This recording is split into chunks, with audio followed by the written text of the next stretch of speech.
here once again with World of Comedy 5 Entertainment. So to give you the idea of what Unbiased is, we always see things on social media and also in the world where we wonder what is the thought process behind these idiotic things that people do.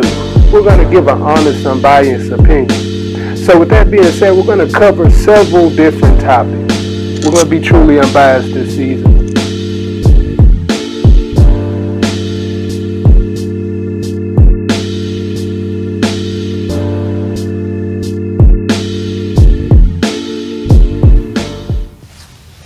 Good evening, family.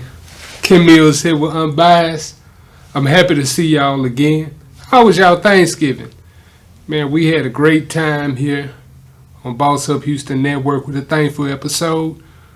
And now the year's coming to a close, right? We've done so many episodes this season that we want to touch on several different things that you may have seen, and we'll give you a little bit more detail about it. I mean, this year has been a learning and a growing experience. One that I could never fathom. See, we started this season in July. We'll be ending on December the 16th. But for everyone who is a loyal supporter and a loyal fan, I know sometimes the episodes can be a tad bit long, but now I want to show everybody what they may have missed or what they may have forgotten. So hang tight with us. Tune in, because I promise you, this is going to be very entertaining. You're now here with Kim Mills here on Unbiased on Boss Up Houston Network.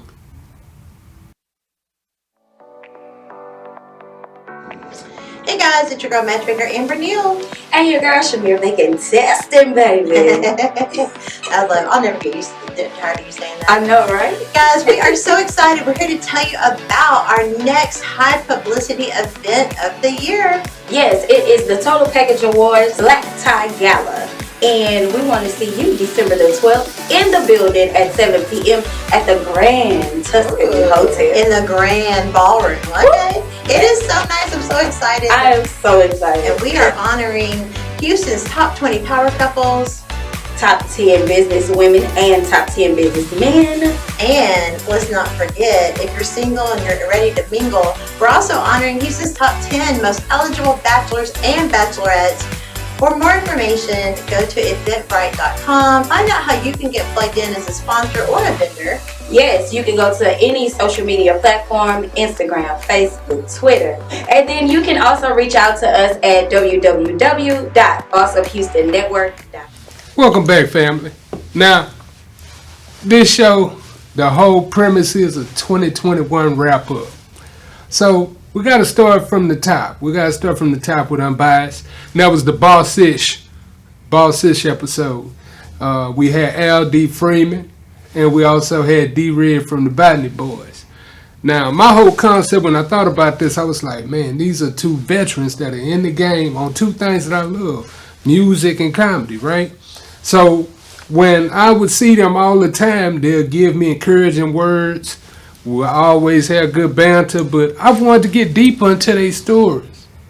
Now, Al D. Freeman came with a hell of a story. He was talking about a joke that he told in front of Dave Chappelle, and Dave Chappelle told him his adulation.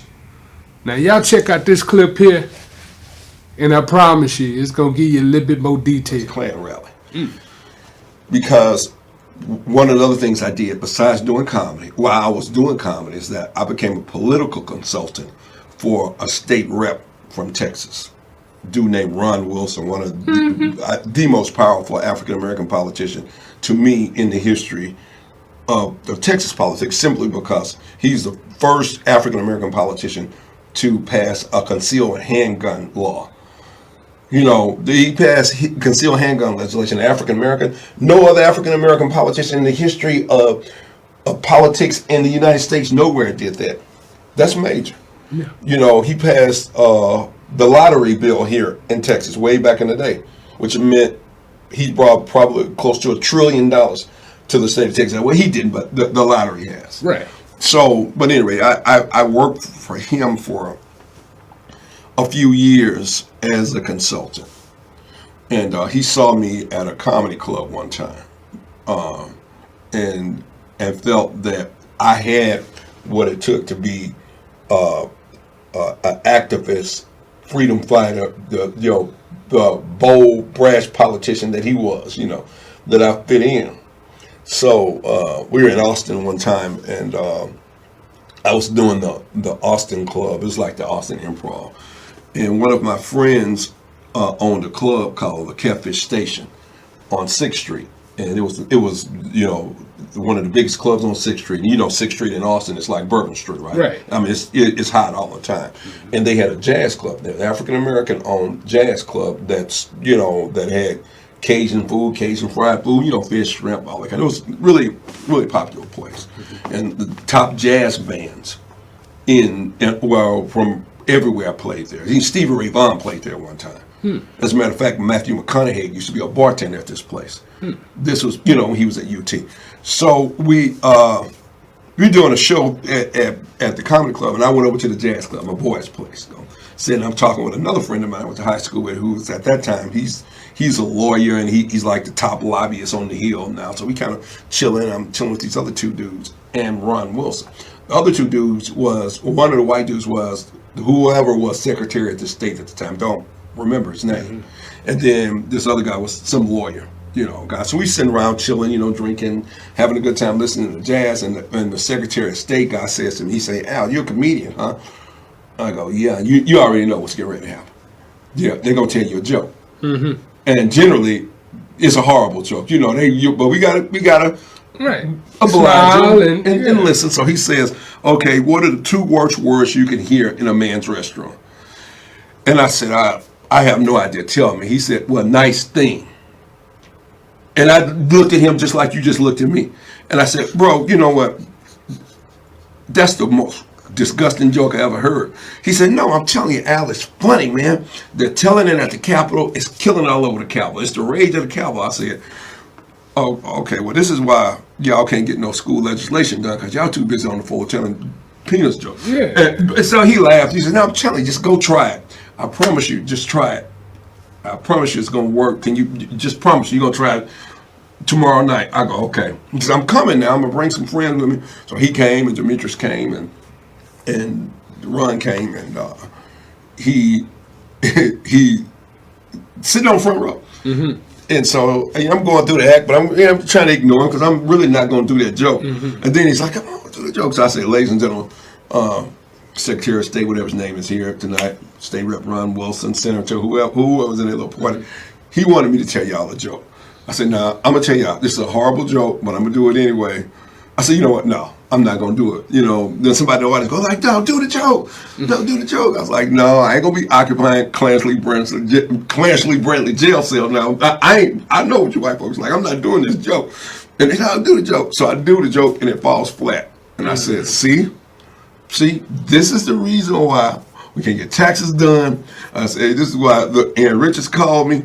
She said, she drink Jack Daniels with me if I did the joke. Clayton Williams said that he would let me drive his pink Cadillac and go on the strip with him. So, everybody laughed. It was the next night. Ron told me, he said, "Hey man, listen, I would never inhibit anybody's creativity, but you crazy as hell, man. If you're gonna do those kind of jokes, just leave my name out of it."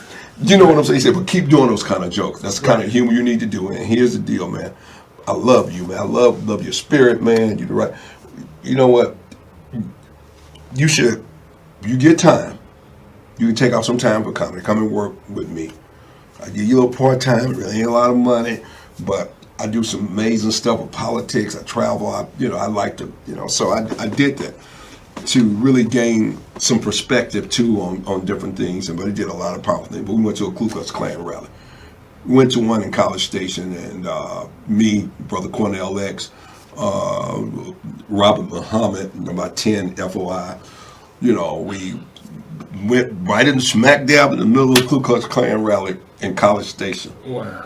Yeah, and so I did a joke about it because on the way to the rally, I was saying, I mean, it's gonna be easy to hate the type of white people that's in the Klan. Y'all know them, those trailer park trash living. You know, got little kids with rickets and impetigo running down the feet of the freeway to pick up roadkill, so the family can eat Thanksgiving dinner. Those Jethro Bodine, you know. And I said, but when I got there, it wasn't those type of white people there. It was the kind that I went to college with, the kind that live in my integrated neighborhood. Let's say some of my best friends are black. So now I'm perplexed. I finally realized what Malcolm meant when he said, you've been bamboozled, you've been fooled, you've been hoodwinked, you've been walking east when you thought you was walking west. Then the Grand Dragon, he jumps up and says, we want you to understand something here. We don't hate all black people. Hate the ones who drive-by shoots in their own community, ones that won't work, sit around the projects all dang day, drink 40s, play bid whist, dominoes, smoke sweet, so we have to pay the taxes to take care of their non-working butts. We don't hate all Mexicans. Just hate going to sneak across the border, work for 50 cents an hour, help 52 kids, live in a one-bedroom apartment, leave motors and transmissions, chickens, all kinds of stuff all over the front lawn so the property value go down. We don't hate all Japanese, Chinese, Vietnamese, Korean needs, and all them needs. We just hate the one coming out with neighborhoods, buy our convenience stores and gas stations and chicken places, won't understand the language. You know, and then I said, he said all this. All right, now, y'all checked out what L.D. Freeman said, huh? Man, so when we got to D. Red from the Botany, man, he got a rich history in Houston rap.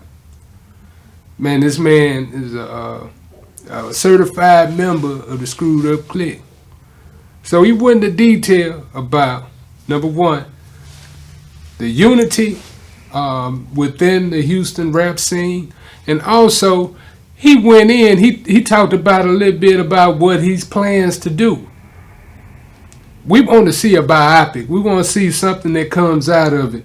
Because, hey, like I told him, that Wu-Tang story was something, but we need something like that for Houston, too.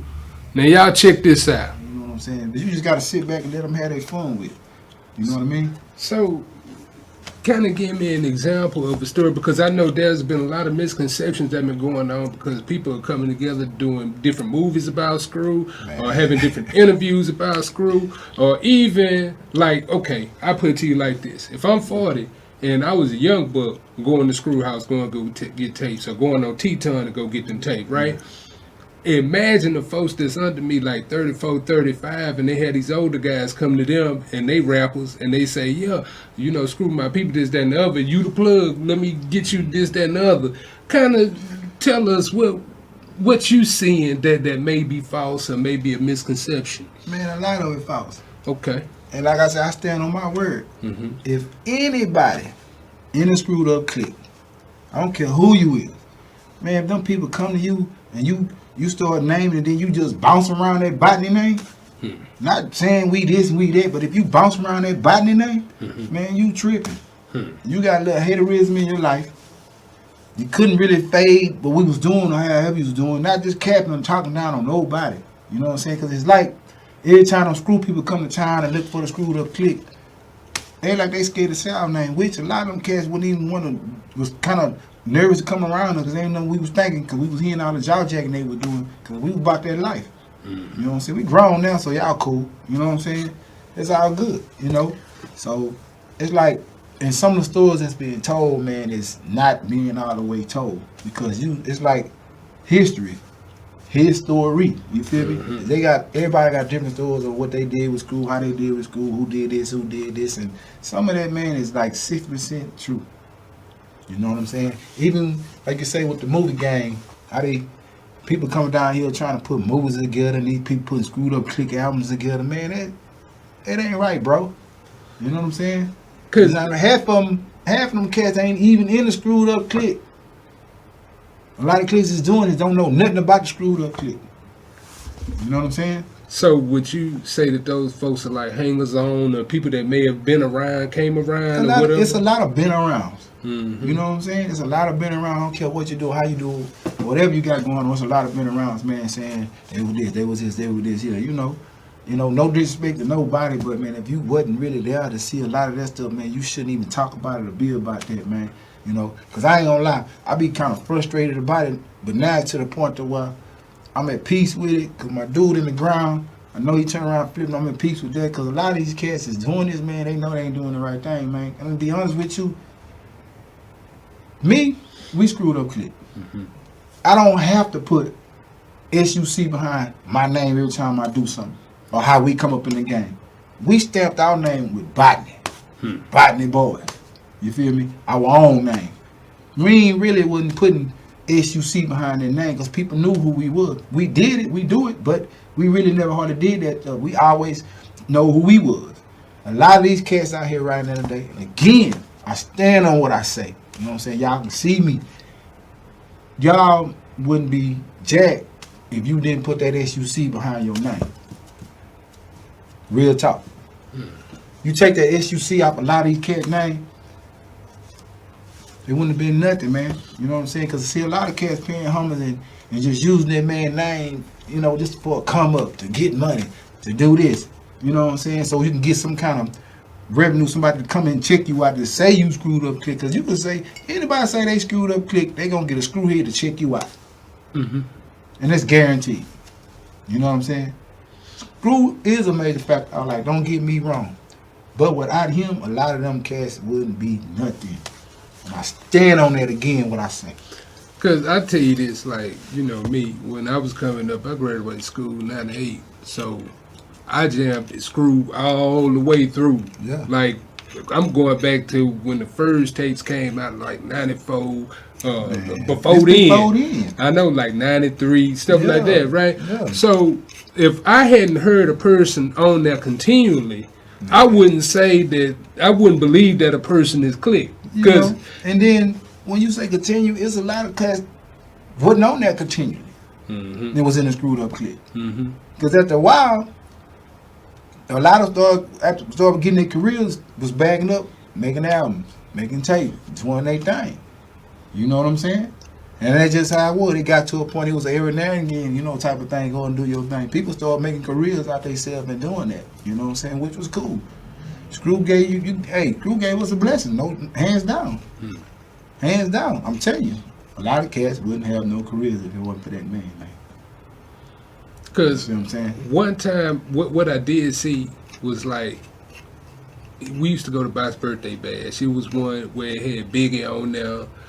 It was Biggie, ESG, Big Mike, y'all. It was the whole Bad Boy. Bad Boy, yeah. Bad Boy, them, we did a lot of stuff with them down. On the Box Bash, it was pretty much everybody you name. And, you know what I'm saying? Kiki's and who else probably was on there after that? But I mean, it was just Pokey probably, you know, Pokey was getting hit. Pokey had got hot, with Paul Chevy and them at one time. See, it's a few cats that was out there getting it in. You know what I'm saying? And I ain't gonna hate on them, but I could commend all them cats for doing what they do. You know what I'm saying? I love it. You know, it's just that a lot of stuff came, man, that you cannot accept, man. Don't stop all that hating on the other people that you can't act like you can't get close to because you want to be that person. Right. And what I be seeing too, and tell me if I'm wrong about this in the entertainment game. Now you see a lot of people, they'll take a picture with a person that's actually doing that footwork that you're talking about, and then they'll say they doing business or they coming up, but they not doing no work. You don't see no evidence of that other than a picture that's on social media. Yeah. And that's probably a downfall of the game, because I see what you're talking about on the more historical platform where people saying that they was with this person or that person just so they can get the clout and get the cash. Yeah, that's what it's about. They do that. Wow. So how would you avoid that? How would you get out the way of that, or have that not come into your atmosphere? Well, it's not so much of you avoiding it because you are a part of it. Right. Again, you as your own boss, your own self-made dude, and if you solid from the block, from the mud, from the bricks, or whatever you want to call it, you know how to go out there and get it. A man gonna respect you. A person gonna respect you. You're gonna respect. You gonna put some respect on my name. You know what I'm saying? I'm gonna get out here and get it and hustle the way I know how to get it. If you really real like that, you know what I'm saying? It wasn't about just. I wasn't just trying to say I'm DJ Screw partner. I'm in the screwed up clique. I'm this and that. You know, you got to get out there and step up on your own because you know everything ain't forever. You know what I'm saying? Rest his soul. Miss you, dog. Screw ain't here no more. Look how the whole situation is now. He ain't here to promote you on them tapes. He ain't here to say that you come in the studio and do this here and do no birthday tape. He not here to do none of that now. So what's going on with him now? Fell back. I mean, just look at the picture, man. So therefore, you should have been working. You got to keep working without that giant. You know what I'm saying? You got to keep on moving. All right. Now, y'all checked out that D-Red, huh? I know y'all like that. Now, it was another episode that we had this year, To the Top. And with some of the things that we talked about on there, we had the illustrious Brady Bob on. And Brady Bob told us a wealth of knowledge about everything from top to bottom, about things that we didn't know about the Houston comedy, Houston rap scene, everything. He even talked about some of his journey when he was trying to make it to the NFL. He told us one story. He said how he was at a breaking point, how he was in college. He said he couldn't go back. Couldn't come back home. He had to keep going forward. Now check that one out. I couldn't. That's when I woke up like, wow. Now mind you, while I'm down at Kentucky State, that's when I used to come home on breaks and drop those little jewels in the studio. You can go back and listen to a lot of the songs. I got songs with Hawk, Mike D, Chris Ward, Pokey, MJ, all the screwed up people. I got songs with them. You understand? So when I come home, I drop a few little jewels, man, and then go back up to school. Now, like I said, they keep my name out your mouth. I didn't know it was going to blow like that. Didn't know. I'm down at school trying to go to the league, trying to fund the money. I never forget, man, we finna play against North Carolina, man. I got on the phone. Pokey called me, and he told me screw hat pads. Now, mind you, I just hit by 20 points. We playing against North Carolina Central, and I dedicated that game to Screw. And I never forget, man, they kind of dimmed me.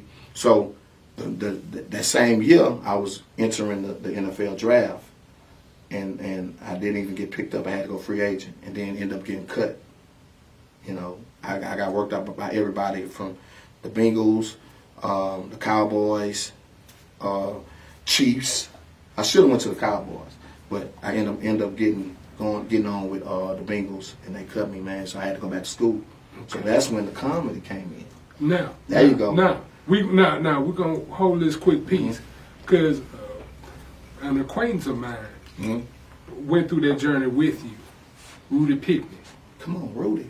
That was my, and we played semi-pro together. That was my slash. He was my quarterback. He was my quarterback and one of my receivers and DB. Great guy, good guy, Rudy. Yeah, out of Wheatley, huh? Yeah, that's my see. Yeah. Family side, like my mama, his mama, that type of thing. Yeah. So when you say you go back to school after the NFL dreams, you start to look toward comedy. What pushed you in that line to get into comedy? What drove you there? So what's today's date? 2021. Yeah, I've been doing comedy since 2001. I mean, 2002. I take the back because I went back to school trash. I was trying to go to the league. You understand? Went back to school, 1.9 grade point average. Trash. That means I wasn't doing nothing. And I really want to cuss. But I wasn't doing nothing, man. So that was a reality from everybody saying, yeah, you think you're going to go to the lead, huh? You know, you have it in your back of the head, but when you have that opportunity and then it diminished, and then you like, damn. It was a reality check. Go like, man, all right now, you got a 1.9, what you gonna do? You can't go back to the house.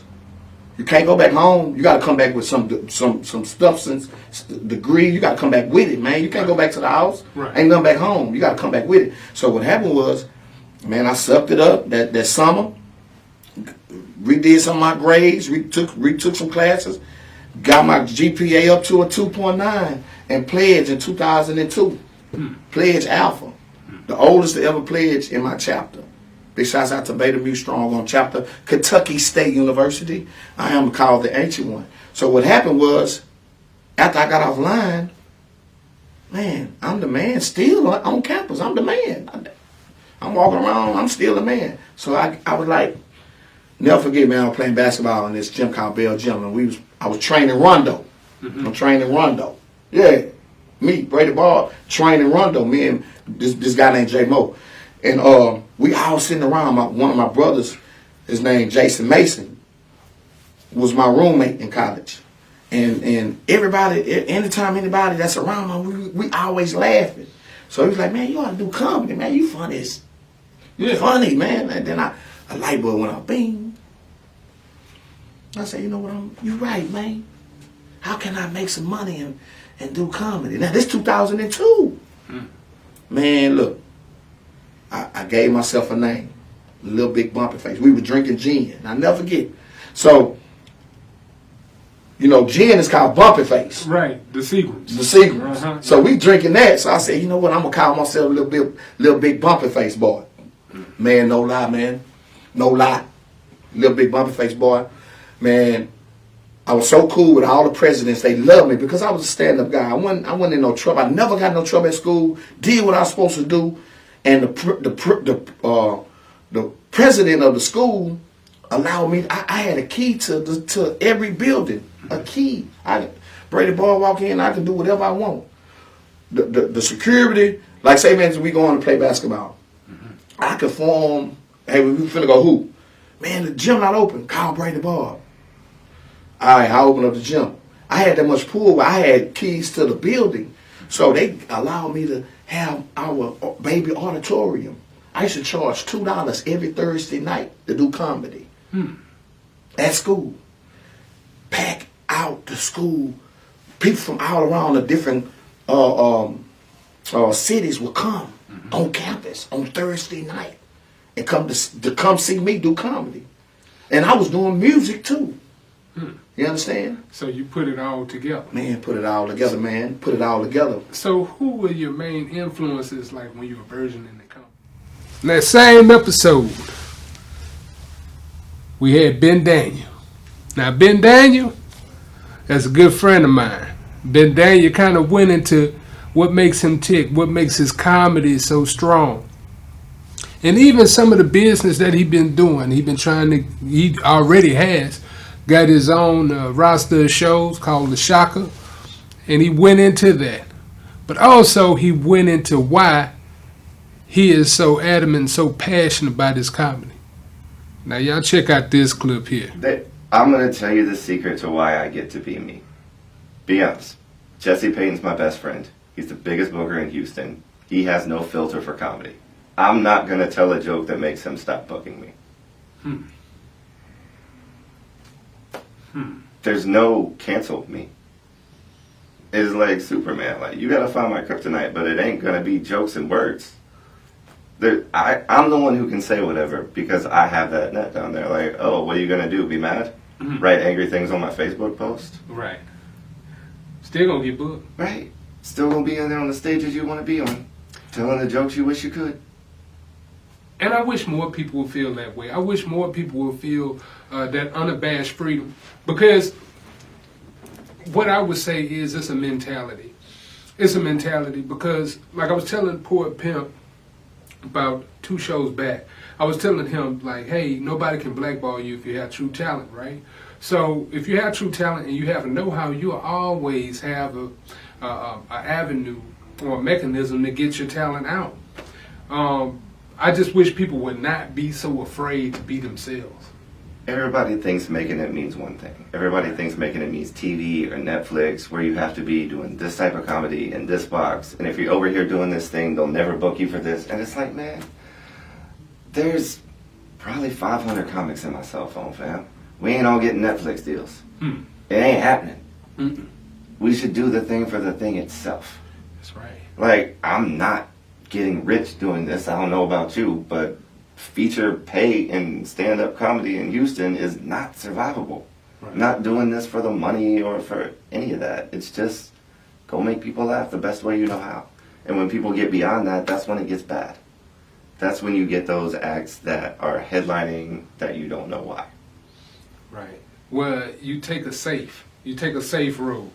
So you end up with Will Smith level comedy. Not to say anything bad about Will Smith, but just saying his music, like likened to natural hip hop. Yeah.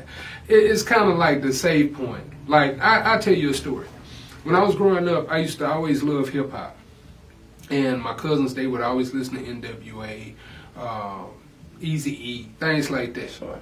So I told my mom one day, I said, "Hey, I want to go to Sam Goody. I'm gonna get this tape." She was like, "Okay, we'll go." So we get down there. I pick out, I believe it was the Easel for Agony. The guy told her, he was like, "You sure you want to get this for your son?" Snitch. "Yeah, you sure you want to get this for your son?" And he pointed at the parental advisory. And at that same time, I believe it was Summertime, Will Smith, and I think it was like Salt and Pepper. And she was like, she gave me a choice. You could have these two or you could have this. So I just chose the Will Smith. And I tell you, it was grueling. Because other than the hit song, nothing else would suffice. So I made a point since then that, hey, if I like something, if I want to do something, I'm going to go get it. Yes. So that's why my mentality is the way it is, and I wish people would have that same mentality, because don't take the safe road. Take the road that you want. I mean, I don't know if my road gets there. You know what I'm saying? But I know my road's fine. Like, I know I'm enjoying what I'm doing on stage more than a lot of people around me who are suffering and agonizing for mediocre material about how their wife's annoying. But then they have to deal with that at home. They do. And I mean, I don't begrudge anybody what they want to talk about on stage. Right. But I feel like if other people could... All right, now, y'all, we're going to a quick commercial break. But when we return, we have more. We're going to dip in a little bit more on this season, because I promise you, there's some things that we covered. Very mind-blowing, right? Very interesting. So y'all just hang back with us here. We'll be going to a quick commercial break, but when we return, we'll have more of the 2021 wrap-up.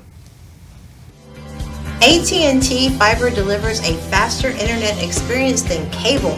Ask how to get 300 megabytes per second for only $35 per month, plus taxes and equipment fee with no annual contract. No bundle required. Unlimited internet data included. Call Boss Up Houston Network 832-895-5095.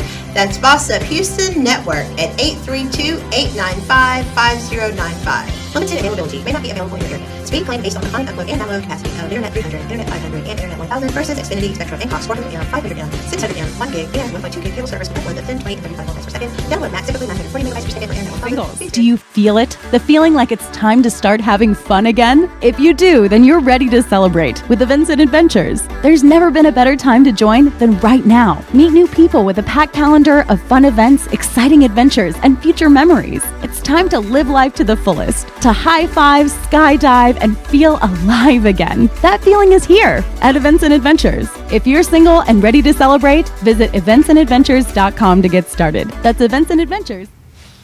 All right, y'all. Now, we're going to get down to business.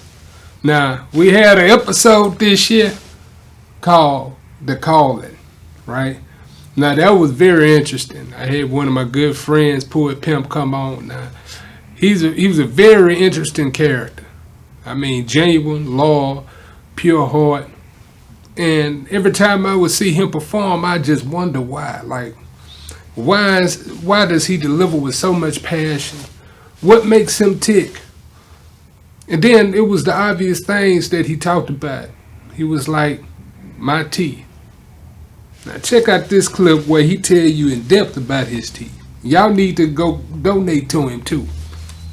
Let me tell you something.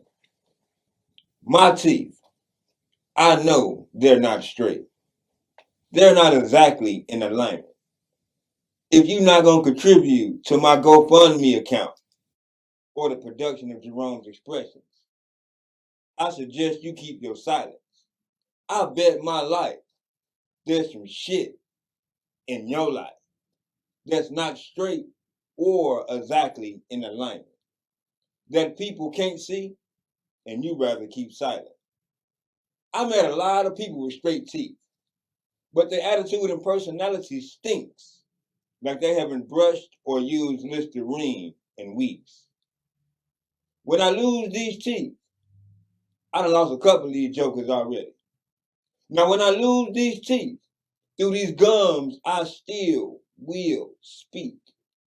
Poetic, pimping, literature, poetry. Being as real as I can be, elevating the majestic of my creativity. When I go to the dentist and get these teeth fixed, I still will be that same prophet of eternal truth. That same poet in motion, progressing, elevating the majestic of my creativity. If you want me to impress you, point out something about me that's not seen that's cheaper to fix than my teeth. Until then, me and my teeth are going to be as cool as a window AC. And we don't usually intend to offend everybody.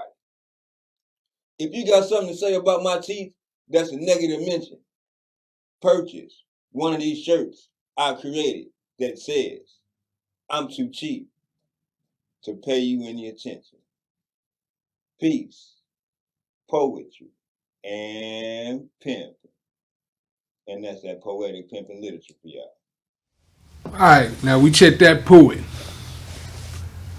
In the same episode, we had the brothers Pops Bird and Kerry Yates on.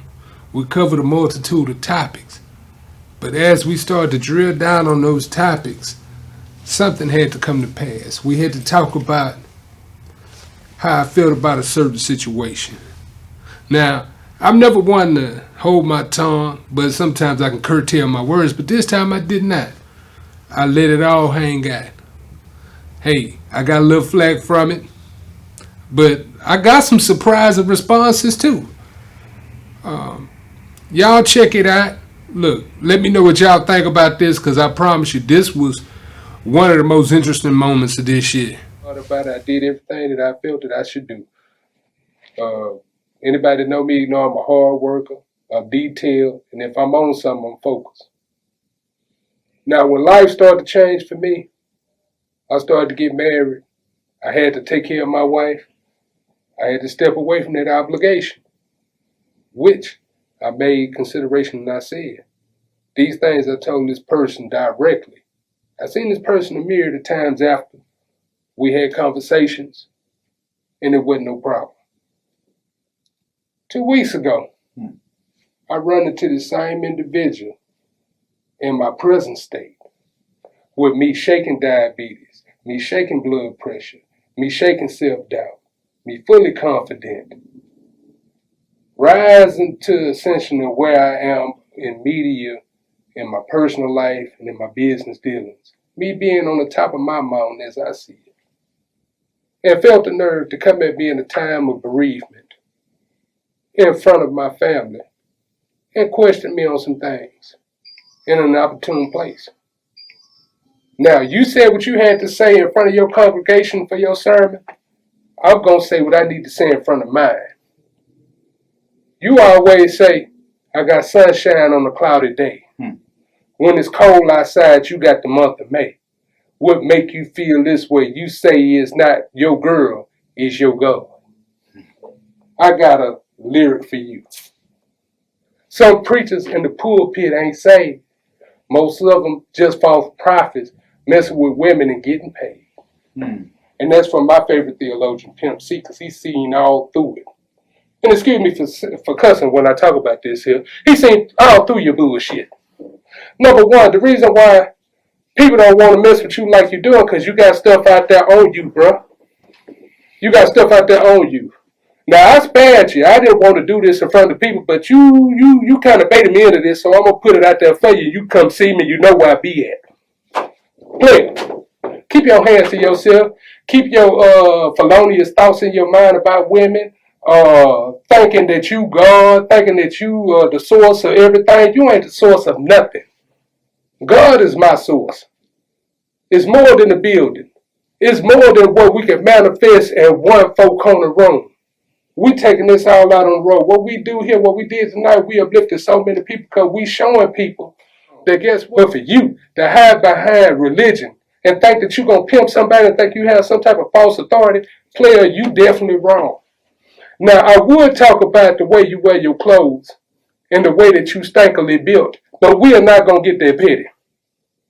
I wish you much success in what you're doing. I hope you wish the same for me. If you get upset, you already know I'm a player about mine. Come see me. I hate that I had to go this way with it. I know I'm going to lose some followers and some friends behind it, but I don't care. So I want to tell you like this here. You said you could take my papers back. You can't take nothing from me that God already gave me, player. What God gave me is more greater than what you can ever manifest. And for you to think that you got any power over anything that's going on with me, you sadly mistaken. Because guess what? The whole world know about you now. They know about how you try to talk under women's clothes, how you try to rub on women on right hand fellowship, how you try to cheat and sneak and do whatever that you want to do, and how you don't open the church up, but you only open it up for funeral. Everybody sitting out in the back parking lot. Why you want to do that for? I thought we believe in God. God can beat COVID, can't he? So why everybody scared?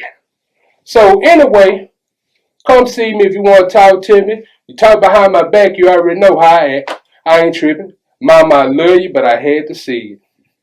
And I know y'all gonna ride with me. But like I said, we're unbiased because I see things through a different objective or a different perspective. I'm not mad.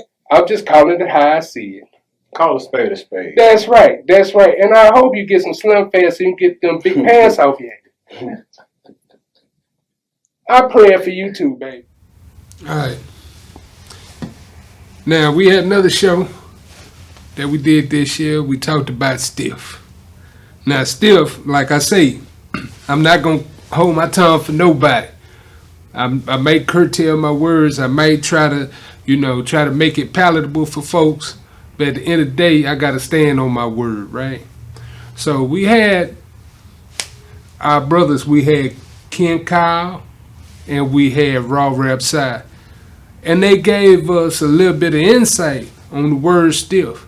But also, they told us, they said, hey, you got to be smart because sometimes if you stand on it too hard, you end up in a bad situation. And when we started talking about that, we was talking about if you want to go play with pistols, that's okay. But when you go to jail, ain't no gun. So y'all check that one out. To these youngsters inside here that's doing the most, that use emotion to power them rather than using their mind. The advice I like to give to them is, man, be aware of consequences. Please be aware of consequences. And it's not hard to be wise, man. A wise man is one who pay attention and observe, and he learned from the mistakes of others, or he gained from the knowledge of others just by watching and observing. Be wiser, man. That's all I'm asking, man. And be conscious of consequences, man. Please. Because you don't want to be dealing with consequences. You don't want to learn consequences while you're doing consequences. Because sometimes the way they do it to you, man, you might not ever get a chance to get out of your long-term hold of your consequences, man. Facts. It's like, you gotta think. He said it out. You gotta think before you do anything. Just know what's in front of you. You got two options. I'd rather go left or go right. Even though it's good left, but I can still, whatever's left is faster. The right way, you can still get it the same way. It might take longer, but at the same time, it's the best way. You building stuff on this side. This side, you going the wrong way. Ain't no matter. You really don't know if you gonna make it. Ain't no telling you gonna make it to jail or you gonna be in the ground doing it. But right here, this way, hey, you good. And I want to ask another question here. Are there any guns in prisons?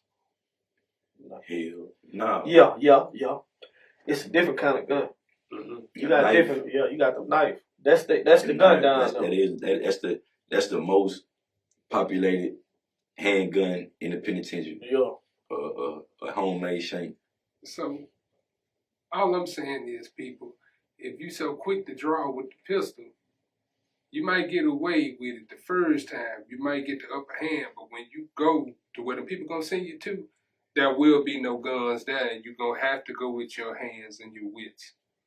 So this is what I would like to say to the youngsters. Youngsters, if you have a dispute with somebody, I'm not advocating violence, but try to solve it, with words the right way, but if you truly feel like you need to resolve something, use your hands first. Because you're going to need them if you shoot somebody and you go to jail. Because if you ain't got no hands in jail, you're going to be somebody's girlfriend. And at the same time, it's best to put your ego to the side. Right. That's what a real man do. We gonna talk it out before anything happens. We gonna talk it out instead of just going off instant. Let me go pick this up and do this. Take care of it. Nah, think about it before you do anything. That's right. That's right. 'Cause all right, y'all. Now, this one of the major shows that we had, and I truly enjoyed it. We was with Brother Jackie Boy and Jay Black. Now, that was the esoteric episode where we started to talk about the emasculation of the black man in America and the world. We didn't hold our tongue in the least bit at all. But I definitely appreciated their perspectives. Now, y'all need to check this one out. This one gonna get you. Not been paying me back. So I'm not finna let you borrow $50 this time. Because you have a whole, thing of not paying me back. So I'm gonna keep it. When I go to court, what they do? Judge me. When I go for a job interview, what they gonna do? Judge me. When I fill out an application for a car or apartment, they gonna judge me. They gonna judge everything I done did. If I ain't paid this, I ain't paid that. So we've been taught not to judge people when we really supposed to judge people. We're not supposed to prejudge them. Through what? What taught us not to judge? What you mean? The Christianity. Bible. Yeah, Christianity. taught us not to judge. But so this kind of contrary because the judgment that goes on in regular life stems from the Bible. That's right. That's what I'm trying to tell you. That's right. Because we done took on their characteristics on that's the part of control. They gonna judge everything, but don't want you to judge nothing. Because when they get ready to do something, they want you to pray about it instead of judging it for what it really is. That's the fucking whole, that's the whole problem to it. Okay. So that's why I'm a judge Lil Nas X, because for one thing, you didn't even come out as this. You came out with a whole nother image. Now all of a sudden, you this. And it's for agenda purposes, man. Now you got, even just farther than him, you got Kid Cudi wearing dresses on. Mm-hmm. This dude taking pictures of like you pregnant, like, bro, they don't do that. Why are we doing it? Because it's emasculation for us, our people. Perfect That's example. what it is, man. I was talking to my grandmother, who was a Jehovah's Witness, and my auntie, who was also a Jehovah's Witness. And we was talking about Martin Luther King and Malcolm X. Mm-hmm. And I was asking them what they think about that. All right, now, y'all done checked all that out. It's time for us to take another quick commercial break. And when we return, we got one of the specials. I'm talking about one of the special scenes that we had this year. Y'all stay tuned in. You're now here with Ken Mills on Unbiased on Boss Up Houston Network. Are you single? Maybe you're divorced or new in town. It's time to meet your match with Events and Adventures. Whether you're low-key or adventurous, come hang out with tons of like-minded people at exciting group activities. The best part? Everyone is single. From happy hours and trivia nights to outdoor adventures and weekend getaways, Events and Adventures has something for everyone. We're all here for the same reason. So come be part of a community made for singles. Your match is waiting for you to make your move. Visit eventsandadventures.com to get started. That's eventsandadventures.com. Hey guys, it's your girl Matchmaker Amber Neal. And your girl Shamir making testing, baby. I'll never get tired of you saying that. I know, right? Guys, we are so excited. We're here to tell you about our next high publicity event of the year. Yes, it is the Total Package Awards Black Tie Gala. And we want to see you December the 12th in the building at 7 p.m. at the Grand Tuscany Hotel. In the Grand Ballroom. Okay. It is so nice. I'm so excited. I am so excited. And we are honoring Houston's top 20 power couples, top 10 business women, and top 10 business men. And let's not forget, if you're single and you're ready to mingle, we're also honoring Houston's top 10 most eligible bachelors and bachelorettes For more information, go to eventbrite.com. Find out how you can get plugged in as a sponsor or a vendor. Yes, you can go to any social media platform, Instagram, Facebook, Twitter. And then you can also reach out to us at www.bossofhoustonnetwork.com. Wanna be a boss? You're watching Boss Up Houston Network. It's Boss Up Houston, where we look up, stay up, and boss up.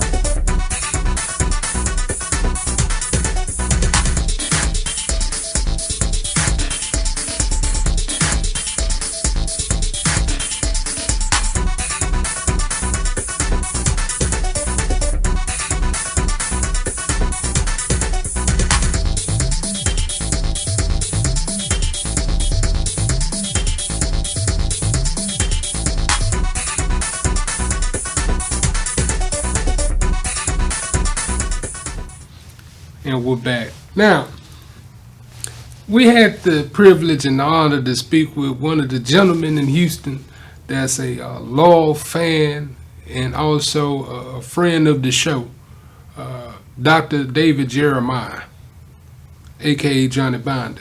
And when he was here, we went from top to bottom. We talked about what made him the way he was back in the day that brought him to the level of legend. He also talked about some of the things that happened to him as far as his incarcerations and many different issues that he went through. Now check out this quick clip here, because he kind of went in on what made him the way that he was. Check that one out. My life. I was a master brick mason. I was making $10,000, $15,000 a month at 14, 15, 16 years old. I had bought my own house on the side of my dad's house, 5402 Burma. I didn't need for nothing. I had 2 trucks and a car. So it wasn't about that. But when they locked me up and said I robbed a jewelry store for $1 million on Bullet Jewelry Store, and then gave me 18 years, because you know if I robbed a jewelry store for $1 million, why you give me an 18 years? He gave me 18 years. So Judge O'Keegan, she said that she would let me out if I prove I didn't rob a jewelry store. So 3 years later, this is gonna shock you. This is gonna be in my movie. Scott Carpenter, he called my lawyer, Stanley Snyder. He told Snyder, look, tell Johnny Binder, I can't sleep at night. He moved out of Harris County. So this is what people don't know. That's why I want to tell these youngsters. Because almost 80% of children go to court, they cop out. They scared. And Kim all know that. She ain't doing nothing about it. So this whole thing, they make $300 million just out of one county. Right there at Harris County. And when you say criminal justice center, well, it's no justice because you put criminal in front of it. Because you already made them criminals. So this one thing here, so you take it back to the case where you were wrongly accused. They took me. So that happened like 79, 80, right? Yes, 78, 79. Okay. I robbed a jewelry store for $1 million. That blew me up. I'm in Dallas, with my team. We getting crazy money on legit. Mm-hmm. So they bring me back. I had long hair. The 2 women, one woman fixing my hair, Linda Lucky and Dorothy Lucky. Mm-hmm. They're gonna be in my movie. Mm-hmm. And they said, no, we was fixing his hair. I can't be in Dallas and be in Houston at the same time. It's impossible. They said I robbed a jewelry store at 1 o'clock. 1 o'clock I was in Dallas. I signed my name in. The handwriting master looked at it and said, no, he was here. There's no jet I could have got on and got there. And at 1 o'clock on the Saturday on Westheimer, if you rob a jewelry store, you can't even get, the thing is bumper to bumper. Right. So you couldn't even get away. So the whole thing was a lie. When the 5 people testified, an old white woman in a wheelchair, we sent for her. She said, no, he paid for my food because she was rich. She said, I don't need you to pay for my food. I said, ma'am, don't block my blessing. Let me pay for your food. Thank God I paid for it. She testified. I was at the restaurant at about 1:45. So all 5 people took the witness stand. One white man, the owner, the father said, no, that's not him. But the son said, I think that's him. I'm almost sure that's him. The jury went back, come back, gave me 18 years. So I'm like, so my whole, see, people think Johnny Biden just started being a gangster. No, you forced my hand. I didn't want to be no gangster, but once you throw me in prison and took me from my wife, my family, my children, my mama crying, all my children crying, I'm like, what the? I'm thinking the government is real. I'm thinking I was square. I'm thinking the government is. They think they on your side. Yeah, you was gonna get some type of justice. I'm thinking if you didn't do something, you get justice. I didn't know that you don't have to do nothing, still get found guilty. I had never experienced that. Right. Because you got to understand, my dad had been covering me because I'm in construction. People don't even know this. So my movie gonna be crazy. And then when they gave me the 18 years and sent me home, the judge said, well, what you gonna do? I said, I'll be back. Now, I don't know why I said that, because I don't know how I was gonna get back. All right. So y'all seen that, right? But not only did we talk about Dr. David Jeremiah's beginnings, we also talked about the path that he's on now. We talked about a plan of empowerment, financial empowerment, and also spirituality. So with that being said, it wouldn't do no justice not to show this. So going into this clip, he kind of talked about the purpose of the black man and what we need to do for financial empowerment. And I stopped selling drugs because I had went to one of my strip centers. And when I went up there, I seen a beautiful girl. And she ain't gonna mind me calling her name because she gonna be in my movie. She's Kathy Griffin. Everybody know her. Kathy, one of the biggest activists in this city. She goes in jail, she have prostitutes, all that. Kathy is one of the prettiest women in the city too. And back then she was more pretty then than now. She married to somebody on Channel 211 or something. Jose Grignon? Yeah. So she came out of my place pregnant. She ain't gonna mind me telling this because she know it's gonna be in my movie.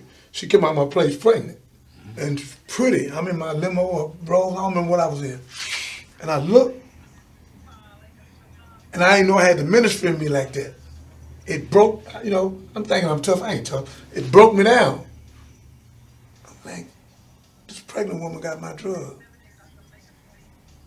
I can kill this baby. I say, oh my God. I jumped out the car. Boom, I went got her. I said, ma'am, who are you? I'm Captain. I said, how much drugs you just got? She showed them to me. Where you get that from? I knew she got it from me. And I said, ma'am, can I take you to eat? No, I don't know you. I said, ma'am, you going with me? I was gonna just snatch her up. So she went on to the car. I told my driver, don't let her out. I went in the place, I whooped a couple of them. I said, hey, there was a pregnant woman just came in and sold some drugs. Y'all sold some drugs too. Who sold them to you? Bing, bing! So I whooped her. Why would you sell some drugs to a pregnant woman? You not only you're hurting her, you're hurting the baby. So I went on shutdown. I quit. I shut the whole thing down. I couldn't do it no more. So I took Kathy. I could have got a life sentence. I took Kathy to one of my houses. I put bars around it. I kidnapped her. She checked. And I put in there, and I put Miss Farrakhan on the thing, and I bought her about $500 food. I took her phone. I kept her in there for 30 days. She detoxed. No more prostitution and no more drugs. She detoxed. Kathy Griffin. She had the baby. The baby named Miracle. Yeah, so if I didn't do that, I've been in the ministry, but I didn't know I was in the ministry. Right. Then I went to Fourth Ward, opened up a children's foundation with no 501c. All the money came out of my pocket. I bought the club, took the alcohol out of it. Opened up a dance group, put a $10,000 TV in there, cooked all the food 5 days a week free for the elders. So it was already in me. Me taking care of my people, that's why I want to tell these young guys to shoot each other. That ain't the way. All right, y'all. Y'all seen some of the greatest hits of this year, and like I said, this year has been a level of growth and progression that I have not seen ever. Myself, I'm 40, and this year has been an eye opener, a real eye opener. But also, it shows me the progress that I've made, the evolution, and where I'll be going next. This last clip from our Looking Good episode, you had my wife. She came on and she talked about an incident that took place this year in 2021. While we were happy that, you know, she made it through God's blessing and her strong will. And it was just marvelous. Y'all watch this one here. Share what you went through earlier this year, because a lot of the audience may not know. Okay. So my weight loss journey started 5 years ago, and to date I've lost 200 pounds, right? And I was like, well, you know, I lost all this weight and I think I look fine, but I was starting to have like some issues with my skin and just like health issues. So far as like the extra skin was like extremely heavy. Just to roll over in bed, like I'd have to pick my stomach up and like roll over, stuff like that. And even though, like, just by looking at me, most people would say, you know, you look good, you know, this and that. I kind of felt a way about it. So I said, well, let me go into my primary care doctor. Let's see what options do I have. I was starting to get rashes, lesions, and all sorts of things. And that was turning into an additional health issue. And so she said, well, you know, there is a procedure that you can have that your insurance will cover that can remove the extra skin for you. And I was like, really? Because most times, you know, cosmetic surgeries are not covered by insurance. And so she said, yeah, because it's a medical necessity and you have some medical issues going on because of that skin, your insurance company will cover it. And so I located a surgeon. And so I had what's called a paniolectomy. And so basically what they did was all of the skin that was below the pannus, and I'm sorry, y'all, that this may sound a little, you know, too much, but it's just the raw truth. So the skin that was below the pannus, they basically cut it off and discarded it. But in addition to that, I had an umbilical cord hernia. And so while in the hospital, I had the hernia repair and the paniolectomy. And after the surgery, I think I was in the hospital for 2 days, and then I went home. And I felt okay. And I think 2 days afterwards, I started telling Ken, I was like, I don't feel well. I feel like I have a cold. I feel like I have the flu. And I went to the emergency room. I think, did we go to the emergency room? Mm-hmm. And they were pretty much just like, well, you know, you look fine. Your incision looks fine. Everything looks great. It's just, you know, a bug. You'll have to get over it. And so they sent me home. And it just went downhill from there. My temperature got high up to 104.1 and things like that. And so what ended up happening, I had a infection and I was in sepsis from that infection because I waited too long to actually seek help or seek treatment. And so I had to be rushed to the hospital, and I was in ICU for about 7 days, and I was hospitalized for a total of about 30 days. And within that time frame, I just really kind of lost all hope and was hopeless, was, you know, just everything was downhill in despair. But one of the things that, you know, became very dear to my heart, which has always been dear to my heart, but especially being in this particular situation, was just being an advocate for myself. One, knowing my body, I kept saying something is wrong, whereas most people would just go to the hospital and they're like, the doctor said I'm fine, I'll just get over it. And unfortunately, it's to their demise that they just go with what the doctors say. Yeah. And another fact, for all them 30 days, I went up there every 30 days. Yeah. All them 30 days, and I was on the nurse neck.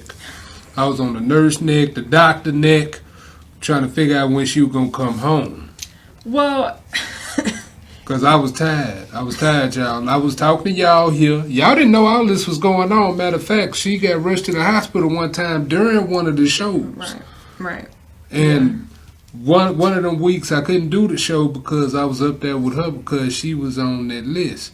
But then we prayed. And God spared. Amen. Amen. And so one thing that I like to stress to people is just basically knowing your body. And that's easier said than done. A lot of people don't really know, when someone says, well, I know my body, what does that mean? So internally, if you're not feeling well, even if that's like right now, I have a sinus headache. Nobody can tell by looking at me that, my head, or I have a pain behind my eye right now. Nobody can tell by just looking at me. And if I go to a doctor and tell them, this is what's going on, and they're like, oh, well, it's just something in the air. It's probably your allergies, this and that. But knowing your body, knowing, what are your triggers when it comes to certain things, knowing your medical history, specifically your blood type, because while in the hospital, I had to have at least 10 blood transfusions. And, just all of that stuff just compiled into this big thing where I am just all about being a health advocate for yourself. How did y'all enjoy the wrap up here? Now, hey, we have one episode of Unbiased left. This episode is going to be marvelous. It will air on December the 16th. I want y'all to tune in because I have someone very special that'll be here. Matter of fact, a multitude of folks that'll be very special guests, illustrious guests that you'll need to hear their stories, right? But after this, we're going to pivot and we're going to go a different direction. I hope you all enjoyed what we brought here to the airwaves and also to the ecosystem with Unbiased. Just know that all the love and support that is being showed is duly appreciated.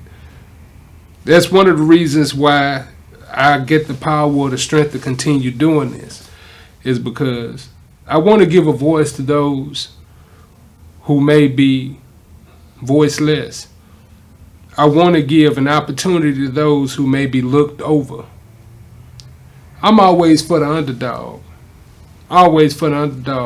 But at a certain point, we got to stop being the underdog. We got to grow. We got to come up. We got to live in our truth, in our greatness. That's what God expects us to be. We built in His image. So why not be great? So I just tell you this. Your health will equal your wealth. And that health includes your mental health, your physical health, and your emotional health. So do whatever you can to preserve that and move forward. Keep shining, keep grinding, like I know that you will. But like I said, next week we'll be back with the final episode of Unbiased. I'm not leaving the airwaves, but this marks the end of what we're doing with Unbiased.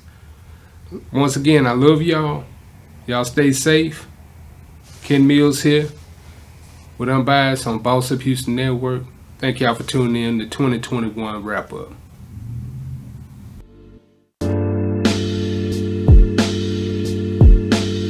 Hello family, Ken Mills here once again with World of Comedy 5 Entertainment. So to give you the idea of what Unbiased is, we always see things on social media and also in the world where we wonder what is the thought process behind these idiotic things that people do.